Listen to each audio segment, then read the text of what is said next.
আসসালামু আলাইকুম রহমতুল্লাহি ওবরাকাতু। শুরু হয়েছে রজব মাস। এই মাসে আমাদের প্রধান করণীয় হলো নিজের নফসের প্রতি জুলুম না করা, কারণ এটি হচ্ছে হারাম মাস। এই মাসে গুনাহের শাস্তি অন্যান্য মাসে গুনাহের শাস্তির চেয়ে অনেক বেশি কঠিন হয়ে থাকে। রজব মাসে নির্ধারিত কোনো ইবাদত নেই, নির্দিষ্ট কোনো রোজা বা নির্দিষ্ট কোনো নামাজ নেই। এই মাসে আমাদের প্রধান করণীয় হলো নিজের হৃদয়কে জাগ্রত করে তোলা, নিজের রবের দিকে ফিরে আসা, নিজের ইবাদতকে সুন্দর করা এবং হারাম কাজ থেকে বিরত থাকা।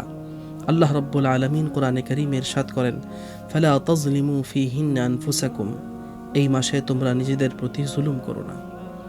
আমাদের মধ্যে ওই ব্যক্তির নামাজে একাগ্রতা, খুশু খুজু সবচেয়ে বেশি যে ব্যক্তি আজানের ডাক শোনা মাত্রই নিজেকে নামাজের জন্য প্রস্তুত করে, বরং নামাজের ওয়াক্ত শুরু হওয়ার পূর্বেই সে নামাজের জন্য তৈরি হয়।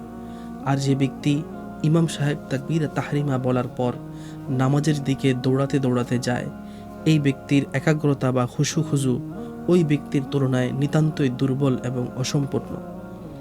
আমরা রাসূল সাল্লাল্লাহু আলাইহি ওয়াসাল্লামের হায়াতে জিন্দেগির দিকে তাকালে দেখতে পাই, যখনই রজব মাস শুরু হতো তখন তিনি রমাদান মাসকে সামনে রেখে রজব মাস থেকেই রমাদানের প্রস্তুতি নেওয়া শুরু করতেন।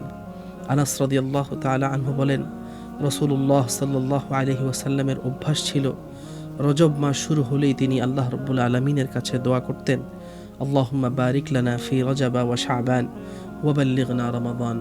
হে আল্লাহ, আমাদের রজব এবং শাবান মাসকে বরকতময় করেন এবং আমাদেরকে রমাদান পর্যন্ত পৌঁছে দেন। আমরা যদি রমাদানকে সামনে রেখে এই রজব মাস থেকেই নিজেকে প্রস্তুত করতে পারি, তাহলে আমাদের রমজান হবে আরও বেশি রহমত এবং বরকতময়। আল্লাহ রাব্বুল আলামিন আমাদেরকে আমল করার তৌফিক দান করেন।